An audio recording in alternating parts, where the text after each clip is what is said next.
Hello everybody, welcome to a brand new episode of The Toy Shelf. I'm your host Mitch Live, and I collect action figures. And once in a while, I play video games, and I love Mario. And today is March 10th, or as it's known internet-wide, Mario Day. So as you can already see, we are circling back to my Jakks Pacific Mario collection, which has now become my biggest toy collection. This is our second Mario episode, so if you love North America's favorite Italian plumber from Japan as much as I do, hop in that warp pipe and head on over and check out episode 1, because we are only going to be looking at figures that I've acquired since that episode. So let's get right to it. Now, any avid watcher of The Toy Shelf knows how much I loathe and curse alternate versions, which are just these money grabs, where they just keep making alternate versions of the same character to try to milk consumers for their hard-earned money. But that just doesn't apply to Mario figures. Like let's take Luigi here, or Fire Luigi. I mean, sure, he's technically just a different version of Luigi, who looks pretty much exactly the same. But it's not like Fire Luigi is a one-off. I mean, the Fire Flower power-up has been available since Super Mario Bros. 1, and it's got to be one of the most common power-ups in the game. Next, of course, to the mushroom. And speaking of Fire Flower, the Fire Flower is the accessory that Fire Luigi comes with. Who'da thunk? And just as you'd expect, of course, Ice Luigi comes with the Ice Flower. And all three of these figures have the exact same points of articulation, and they're all the exact same height, which is about 4.5 inches. As I mentioned in the first episode, this is a 4-inch figure line, but Luigi stands 4.5 inches because he's pretty much one of the tallest figures. I mean, he's almost one of the tallest figures. We've also got his Mirror Universe counterpart, Waluigi. Now, I make some joke in our first episode about how they came up with Wario by just kind of turning the M upside down and coming up with Wario, and it felt like they could have just done the same thing with Luigi and then just turned it upside down a bit. But I've actually learned since then where his name actually comes from. So there's a Japanese word. It's like wow. It starts with a W-A and it means bad. So they literally just took this wah and ma, and it just worked so well that that's how Wario got his name. So, I mean, if they were to try to do the same thing, it would be Waigi. They did the right thing. They smart. Me dumb. So I did open Waluigi and take a closer look at him in our mini-series, That New Toy Smell. And then I kind of put him back in his box and resealed him up, just so I could show you that this is what the packaging used to look like. They used to come in this red packaging, and it was called World of Nintendo. And, whatever. It's been well documented now. I think we could probably lose the old red packaging. And Waluigi comes with a coin, which I will add to my collection of coins.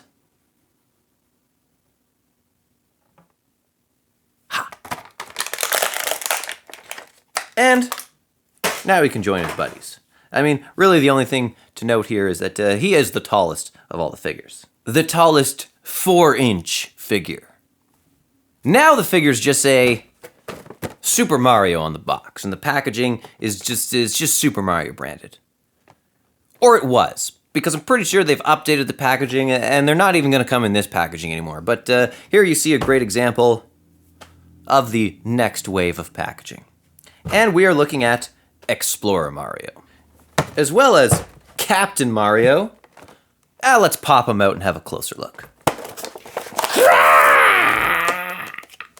So here we have a couple more Mario alternates. We've got Explorer Mario and Captain Mario. They're both from Mario Odyssey. Explorer Mario here is an outfit that you can just purchase from the store, which means it's not really a power-up, which means it's kind of one of those alternate versions where it's kind of just a money grab thing. But at least these guys do come with Power Moons, which of course Mario collects throughout Mario Odyssey. Seems like Mario's always trying to collect as many celestial objects as he can in these 3D platformers, whether it's moons or stars or suns. When the moon hits your eye like a big pizza pie, that's Italian. And they really do round out the Mario Odyssey portion of this collection, which includes Mario with Cappy here. And then we've got a captured Bullet Bill, as well as a captured Hammer Brother. Both of these captured figures we unboxed back in our 2020 Christmas episode. And to move things along a little bit, here is really quickly some other alternate versions that we've also unboxed in an episode of That New Toy Smell. We've got Blue Toad, Regular Hammer Bro, Fire Luigi, 2-inch Bone Piranha Plant, Ice Mario, Metal Mario, one of my personal favorites, Tanuki Mario. And then there's this pinkish bomb. Although it's not really pink, it's supposed to be like glowing red, because, you know, it's a bomb that's ready to, bomb. And now back to some more alternate versions that we haven't looked at yet. Here we've got Green Toad. He's like other toads, but he's green. Unlike regular Toad here. Regular Toad is red. And this is my Jakks specific red Toad, which I got to replace the knockoff Toad that we had to look at in episode 1. Now, I already went on in our last episode about how I'm pretty sure Toad is just a racial slur for toadstool, because there's just no way that every one of them is named Toad. You can't just Marklark every Marklark. That would be complete Marklark. And aside from that, this character does have an interesting progression throughout the games. I mean, first, he's this helpless victim who gets kidnapped more times than the princess. Then in the American Mario Bros. 2, he fights right alongside you. And then in Super Mario Bros. 3, he somehow beats you to all of these lands and manages to acquire all the rare and common items alike. And he just hangs out in mushroom huts. And then when you come see him, he doesn't even tell you which one's the good one. It makes you pick, like some shell game. Like, why didn't he just give you all the items? Isn't he supposed to be your friend? And then from then on, you pretty much only see Toads in the Mushroom Kingdom as like some just docile servants, except for like 1 or 2 of them who are playable characters. In fact, that's probably how the race war started. Peach sent the toadstools across the land to start stealing and acquiring all the rare items so that she and Mario can use them to wipe out all the Koopas when she starts her domination of the entire kingdom. Anyway, next we're gonna have a look at some Yoshis. Now, I didn't actually have a proper Jakks-specific green Yoshi when we did our last episode. But since then, I have come across the proper green Yoshi, and I grabbed a couple other colors as well. They're technically not alternates at all, because each color Yoshi has its own distinct power set or personality. They're all different characters. Now, I'm not super familiar with these particular color Yoshis because they're from Yoshi-centric games, or I'm more familiar with the Mario-centric games that Yoshis appear in, but I am on a mission to get as many different color Yoshis as I can. And not only do I want to have each color Yoshi, I also want to have each color Yoshi egg and each color baby Yoshi, like blue baby Yoshi here, who we looked at earlier. Now, I think it's great that each Yoshi comes with its own color egg. Great accessory, beautiful detail. But there's not a single Yoshi fruit in this toy collection. It's all they eat. No Yoshi fruit? What's the deal, Jakks Pacific? Next up we have, wouldn't you know it, it's another Mario alternate. This time, Fire Flower Mario. Now, this is of course to replace my knockoff Fire Mario, again, that we looked at in the last episode. And he also comes with a Fire Flower. Another recently acquired alternate Mario is Penguin Suit Mario, which of course was introduced in Super Mario Bros. Wii. Not only does he shoot ice like Ice Flower Mario, but he can also slide across the ice like a penguin. Okay, one last alternate version that we're gonna look at before we look at some, new characters. We've got Builder Mario. I mean, on the package it just says Mario with utility belts, but he's Builder Mario. And also, utility belt? He's not f***ing Batman, it's a tool belt. Now, Builder Mario comes with this nice little hammer, which he can hold in his hand, and also fits nicely into his tool belt. I also discovered this old NES game called Wrecking Crew, where Mario walks around with a hammer, knocking down panels and ladders and just like demolishing buildings, and he's dressed pretty much exactly like this. It's clearly Builder Mario, or I guess Demolisher Mario, or I don't know. But this is clearly Mario as seen in Mario Maker / Mario Maker 2. Speaking of Mario Maker 2, if you play Mario Maker 2, check out some Mitch Live original levels. You can check the description below for some course codes that we'll throw in there, and if you take the time to check out one of my levels, I will definitely spend some time to check out your levels as well, because it's Mario Day. What else am I going to be doing besides playing Mario all day? Okay, let's have a look at some more figures here. But now it's time to turn to the dark side. Because we're going to look at some baddies. You get it? Some baddies. I have here the Super Mario Underwater Diorama Set, which I'm going to open before I say more words about it. Alright, and this underwater bullshit comes with this yellow pipe, and it comes with a bleeper. I mean blooper. Get it? And it comes with a Cheep, this little Mario, and then it comes with this f***ing leaf thing. And I think, this is what makes it a diorama? I mean, it's just a figure set with 2 accessories. You got a lot of balls calling this a diorama and just give me this thing. Is that why it's a diorama? Is it because it moves? Now, I already had a blooper, so I know that that's what this clear stand is for. And then we've got this yellow pipe, which has got this little lever here. And it's got a floor in the bottom that it controls. And according to the box, the whole idea is that it's supposed to be able to, like, launch a Cheep. Woo! Or something. I mean, it doesn't actually say that that's what it's supposed to do. It's just the way the Cheep's coming out, it kind of implies. But I guess you're supposed to, it's supposed to make it so you could put Mario in the pipe and that's fine and all, except, what does this Mario go with? This Mario doesn't go with anything. This is a 2-inch Cheep, and this is a 2-inch Mario, but clearly the 2-inch Cheep is to scale to the 4-inch Mario. And don't even get me started about this pipe. I mean, okay, so we got this pipe, which comes with a 2-inch figure set, and then we've got this here 4-inch Piranha Plant, which we're gonna have a closer look at later, but just stay with me. And then I've got this here 2-inch Piranha Plant. So how big is a 2-inch scale pipe supposed to be, and how big is a 4-inch pipe supposed to be? Because I can fit this pipe inside that pipe. It just doesn't make any sense. Anyway, the thing I was most excited for with the underwater diorama was the Cheep, because I didn't have a Cheep and it just didn't feel like a complete collection without the iconic Cheep. Anyways, we're nearing the final act now, and just like a Mario game, the closer and closer we get to the end, the enemies are going to get harder and harder. I showed you briefly the bone Piranha Plant. Now, it's not that much different from a regular Piranha Plant, except that he's made of bones. And I think I did mention in an earlier episode that they kind of missed an opportunity by not having the jaw work, but they must have heard me, because this bone Piranha Plant, he's got a set of chompers on him, which I think is pretty cool, and he's also got a little bit of articulation in his neck there. And just like this is a skeletal version of a regular Piranha Plant, we also have the skeletal version of a Koopa, which is known as Parabones. And just like the other Koopa Troopas, they can either come with wings or not. Now, these undead versions of the enemies are a bit harder to kill, because if you jump on them, they just turn into a pile of bones, and then in a few seconds, they'll just magically pull themselves back together. I will say that the Parabones is actually a way nicer figure than just a regular Koopa Troopa, because there's a lot of added articulation in this figure, specifically with its head, which can move back and forward. And my favorite part, he also has a working jaw. Nom, nom, nom, nom.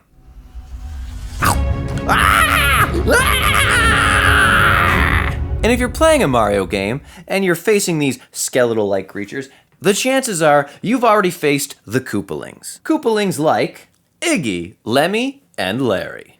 So these are the main henchmen, or hench persons, of Bowser, and you face one of them each time you clear a different world. Alright. Now let's say you've beaten all the Koopalings, and you're getting close to the end. Now, chances are you're going to have to face Magic Koopa, who we do a closer look at in an episode of That New Toy Smell. So if you want to see more about him, watch that. And after you face Magic Koopa, you typically face... That's right, I got one. I finally found him. One of the most must-have figures of this collection, Bowser Jr.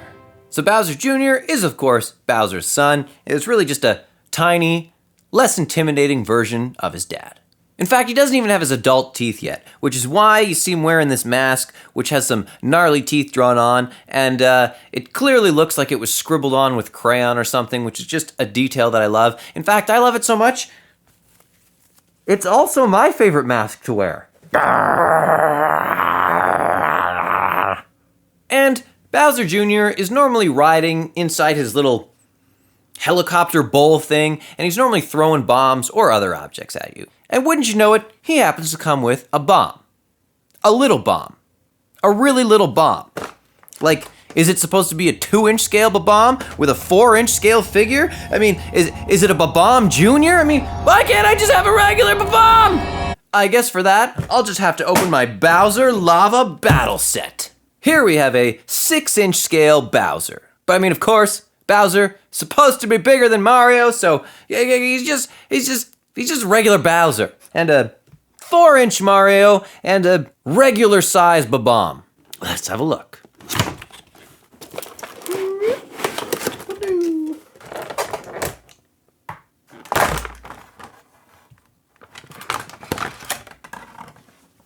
Here we have these 3 figures out of their box now, and first we'll just have a quick look at Mario. You can see he's pretty much exactly the same 4-inch Mario that I got with my Mario, Luigi, and Peach 3-pack. The only difference being that this Mario has open hands, presumably because he's throwing bombs at Mr. Bowser. And for the Bob-omb, we can now see that he is the same size and scale as our pink Bob-omb. And finally, the big bad himself, the King of the Koopas, the Great Bowser. And this means we get to do a little Who Did It Best, because, as you'll remember from episode 1, I did have the Bandai Bowser. So let's see, who did it best? Is it Bowser by Jakks Specific Toys, or is it Bowser by Bandai Toys? Round 1, fight. Okay, I mean, it almost doesn't really matter which one is better because only one of them actually goes with the set, and that's, of course, the Jakks-specific Bowser. So, I mean, hands down, he's the one that is better for this collection. But other than that, I really gotta say, the Bandai figure is a much higher quality figure. Just the look of anger in his eyes on this Bandai figure is just great. And the Jakks-specific one looks like he just had a photography flash go off in his eyes when he wasn't expecting it. He's just this blank stare on his face. And then the detailing and the texture of this figure is just so much better. I don't know how well you'll be able to tell, but literally every part of this Bowser is textured. There's texture to his hair. There's this scaly texture to the green part of his skin. There is even a slightly different texture to the yellow part of his skin. But my favorite detail is the texturing in his shell. It just looks just so lifelike. And of course, Bandai has the alternate mouths, which we have a closer look at in episode 1. I stick with the one where he's blowing fire. And he just looks so much more down to business. Down to business. One thing the Jakks-specific toy does have is this added arm articulation, which is right here in the elbows. And also you notice that the parts of Bowser that are supposed to be pointy, you know, they look pointier on the Bandai figure, which is they look a little more rounded and probably kid-friendly on the Jakks-specific. So I'm going to have to give it to Bandai. Bandai wins. But like I said, it doesn't really matter because Jakks-specific Bowser here, he is now part of the family. Now, believe it or not, we've only got one more figure to look at. To keep the Mario Day celebration going, we're gonna wind it back. We're gonna wind it back to where it all began. We're gonna have a look at the most OG villain that there is. The one and only 6-inch scale Donkey Kong. Or DK if y'all are tight. So this guy is also back from when this figure line was just called World of Nintendo. And World of Nintendo was fitting at the time because it wasn't just Mario figures they were making popular characters from a bunch of Nintendo games. You'll see on the back of this box here that they're advertising some other figures that were available when this came out, which includes Bowser, Mario, Yoshi, Link, and Wario. And this figure is, of course, from Donkey Kong Country. It's not actually the original depiction of this character from the video game that was just called Donkey Kong, but he is an important part of Mario history just the same. And this is actually from the very first wave of World of Nintendo, as you can tell from the number on the box here. And this brings us to the end of another Mario-rific episode. Make sure to check out those Mario Maker 2 levels in the description, and if you really liked this episode, please show your support by clicking that subscribe button. Thanks for hanging out with us on the Toy Shelf, and remember, you're never too old to play with toys. But play Mario instead, just for today.